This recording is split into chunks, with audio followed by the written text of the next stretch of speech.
నిదానంగా తినరా, సాలకపోతే ఇంకో ప్లేట్ పెట్టిస్తానా.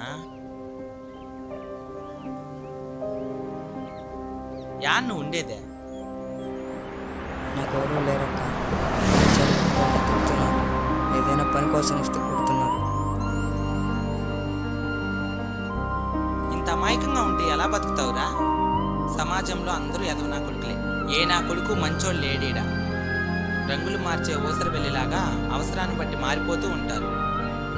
ఈ కాలంలో ఎట్లుండాలో తెలుసా? డబ్బులు వస్తున్నాయంటే దేవుణ్ణైనా చంపేయాలా. అట్లుంటేనే డబ్బులైనా గౌరవమైనా. నిదానంగా అన్నీ నీకే అర్థమవుతాయిలే. తిను. తినడం మాకు తెలుసు, తినడం కోసం మాత్రమే ఇక్కడికి రాలేదు. మరి నీతో కొంచెం మాట్లాడాలి. ఓకే, తింటూ మాట్లాడుతుంది.